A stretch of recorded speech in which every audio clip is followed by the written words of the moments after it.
A single ping reroutes an entire day. An alert that seems trivial at the moment draws a line across a schedule and redirects the flow of effort into a different basin. The momentary thrill of novelty hides a ledger of losses. This is the invisible arithmetic that sits behind modern life, the quiet cost function that is paid in attention rather than in currency. The cost is not always obvious because attention is fluid and its depletion hides behind the bustle of activity. The ledger records itself only later in fragmented projects, incomplete sentences, and the hollow sense of time that appears at sunset. Consider interruption as a physical event in the mind. The brain is a predictive organ. It builds models and runs simulations, often several at once. When engaged in a demanding task, those simulations occupy a specific topology of cognitive space. An interruption forces a context switch. The simulation stops, or is suspended. Switching imposes a time tax. First, there is the time to perceive the new signal and orient toward it. Then there is the time to reduce uncertainty about whether the signal matters. Finally, there is the time to re-establish the prior simulation, to rebuild the mental scaffolding that supported progress. These steps are not instantaneous. They are real processing costs measured in minutes and in the slow accumulation of cognitive friction. The arithmetic compounds. A single interruption might cost a few minutes, but the human mind rarely resumes exactly where it left off. Memory traces decay, sub-goals leak away, and the re-entry phase requires reconstructing context. That reconstruction is not cheap. It is a series of small retrieval operations that cumulatively cost more than the interruption itself. When interruptions recur across a day, the total cost resembles a tax on productivity that is paid invisibly. The noise looks inexpensive in isolation and ruinous in the aggregate. It is the difference between a day that produces momentum and a day that dithers. Momentum is fragile because it lives in the delicate architecture of concentration. Deep work, the kind of focused labor that builds structure, requires continuous chunks of time where the mind can iterate on internal models. Each uninterrupted minute increases the probability that an insight will arise, or that a complex problem will be progressed from state A to state B. Interruptions sever that probability gradient. The mind falls back to simpler tasks because complex tasks demand context. The visible metric of completed items can remain similar, yet the invisible metric of structural progress declines. The system gives the illusion of productivity while eroding long-term capacity. Distraction is not only external. Internal interruptions are equally costly. A worry, a stray memory, a shift in emotion. These are interruptions that arise from inside the organism. They operate on the same economy of attention. The mind toggles between external cues and internal states. A noisy feed emboldens internal noise because both draw on the same finite resource. Practices that reduce internal churn thus protect the capacity to withstand external interruption. Rituals, habits, and environmental design function as buffers that reduce the frequency and impact of internal and external changes. The cost of distraction scales socially. In organizations, interruption is contagious. A single message sent at random multiplies into a cascade as recipients forward, comment, and reroute attention. What begins as a quick question becomes a threaded conversation that consumes collective time. The architecture of communication determines how often these cascades start and how costly they become. When systems privilege immediacy over deliberation, the economic incentives favor constant reorientation. The social design therefore determines how the invisible tax is collected and where it lands. Economic metaphors help clarify the policy implications. Attention is scarce. Like any scarce resource, it can be priced, rationed, or subsidized. Current economic arrangements subsidize inattentiveness because engagement metrics are monetized. Platforms remunerate clicks and bounces. The incentive structure rewards fragmentation because short, repeated interactions generate predictable metrics. This economic alignment produces a cultural ecology where distraction is exploited rather than managed. The invisible cost becomes externalized. The individual pays in lost attention while firms collect value from the same diverted focus. Design choices can reverse this dynamic. A system that treats attention as valuable chooses latency, not immediacy. It converts the economic model from microtransaction to subscription, from surface engagement to durable immersion. Subscription models and membership architectures decouple revenue from constant interruption. They reward longer engagements and thereby reduce the pressure to fragment attention. The technical and institutional design that favors such models shifts where the invisible tax falls. It moves some of the burden back from individuals to collective governance of platforms. Measurement clarifies what otherwise remains hidden. Metrics such as return to task latency, interruption frequency, and average uninterrupted interval produce a clear accounting of attention tax. These metrics are not punitive. They are instruments for repair.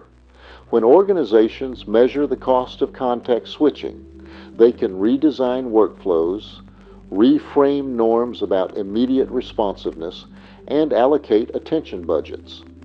A simple ledger that tracks minutes spent in deep work versus minutes spent in fragmented tasks reveals the invisible architecture and enables targeted interventions.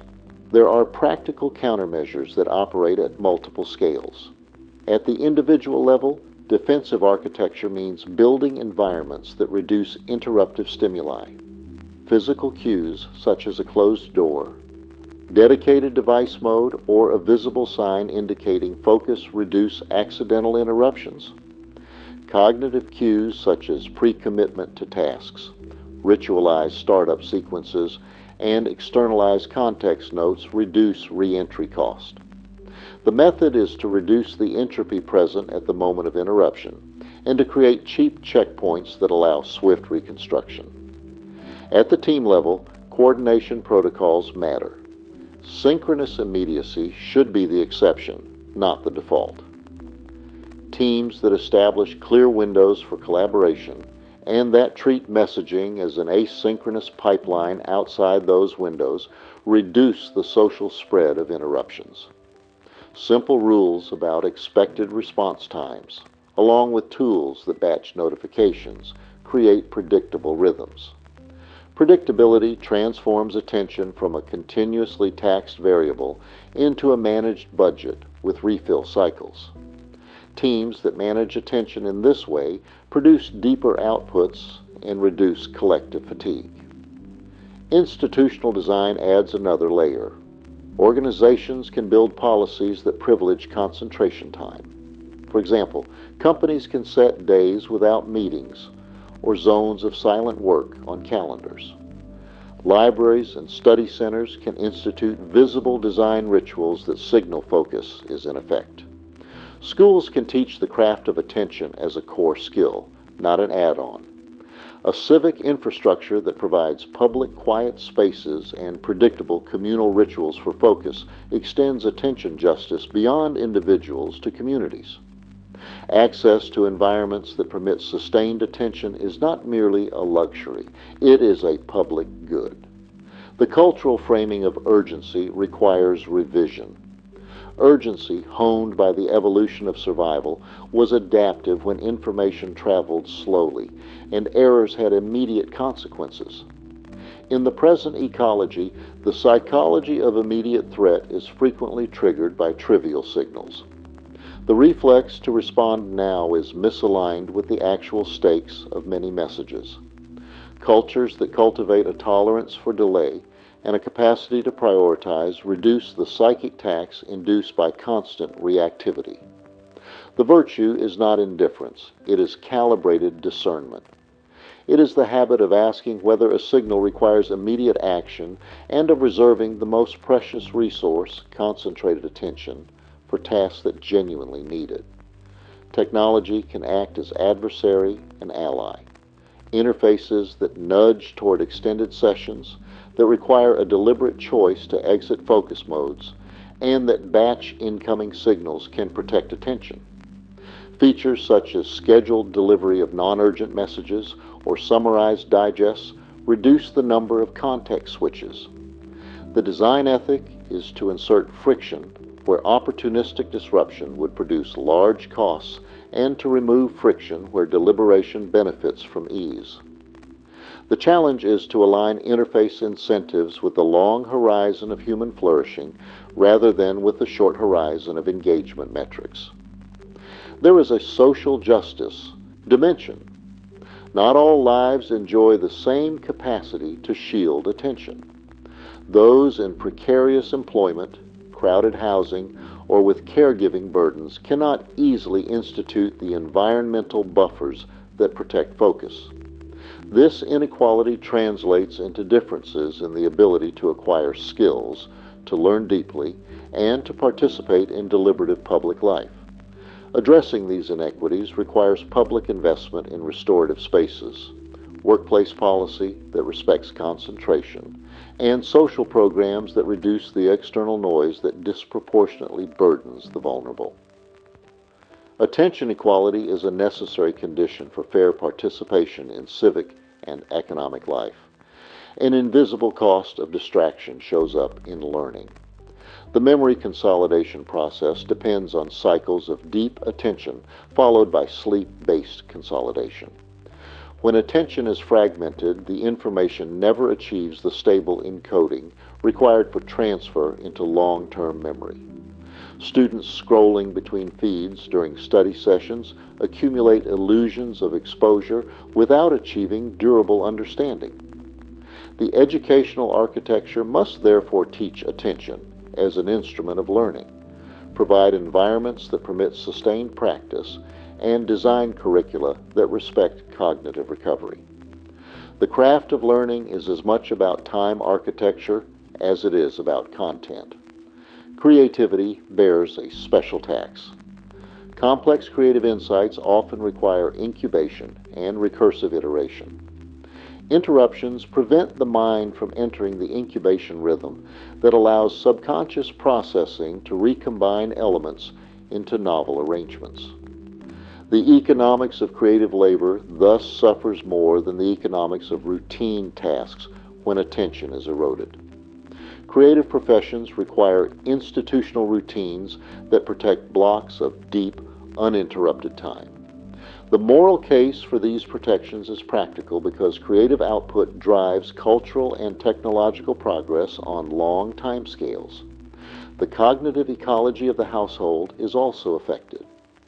Family transitions, childcare duties, and domestic noise create micro-interruptions that add up. Designing domestic rituals that create shared focus windows, communal quiet times, and negotiated notification policies reduces cumulative cognitive load. Domestic rituals are attention infrastructure at a human scale. When households adopt simple shared practices, the ease of entering deep work increases significantly. The design of houses and neighborhoods therefore participates in the attention economy. The politics of public space intersects with attention. Urban planners who place green pockets, reading rooms, and quiet plazas create civic anchors for concentrated activity.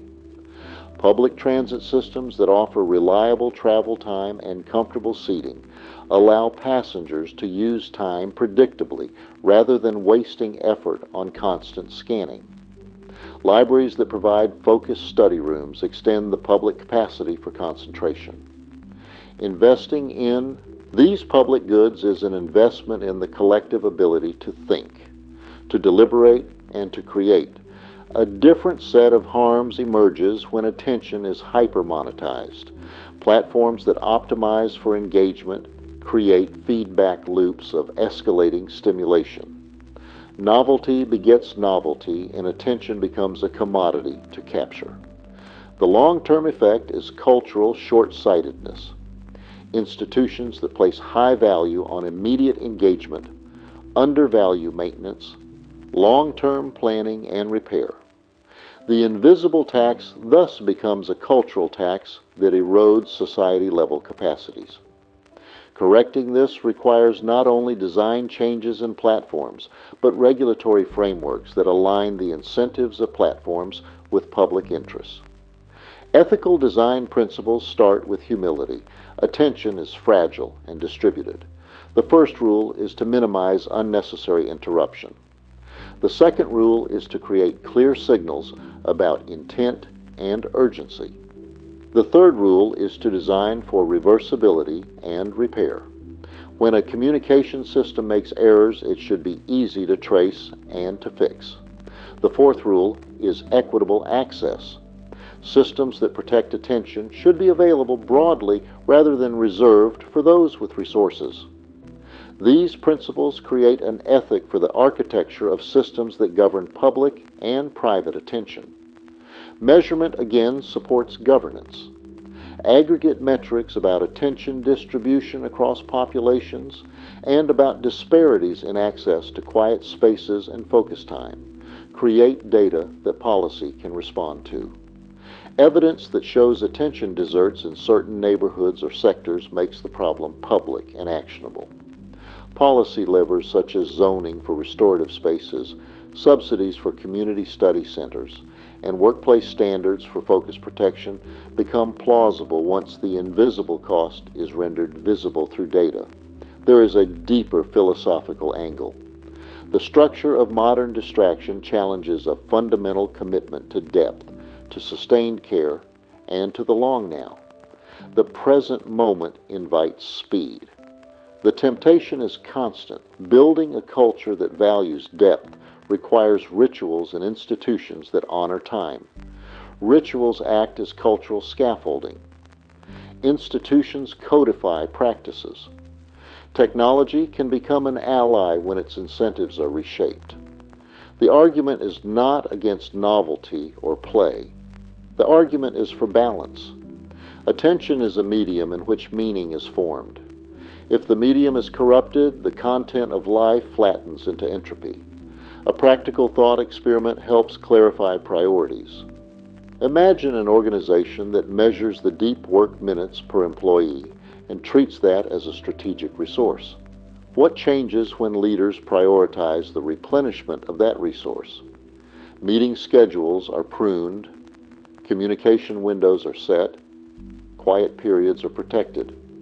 The organization will produce deeper projects and likely higher quality outcomes. The hidden tax diminishes.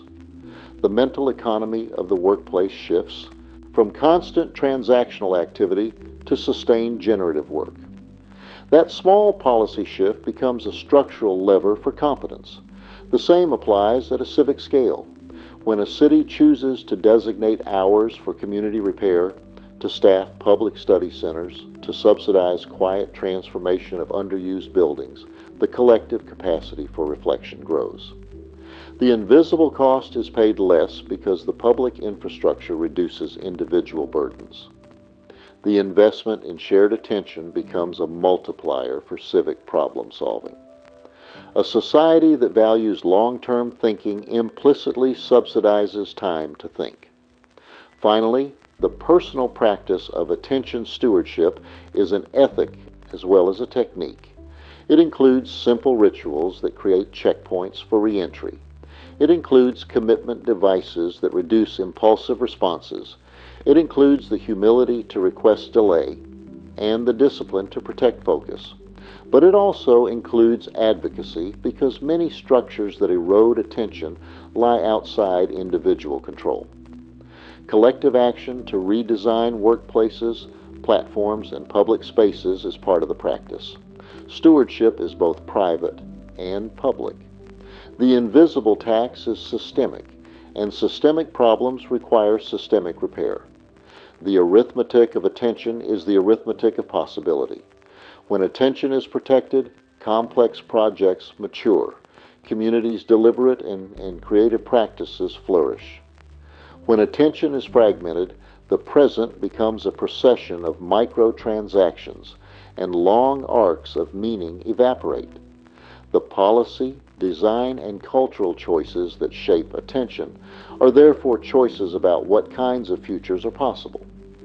The invisible cost of distraction is not merely a productivity problem. It is a design problem for civilization.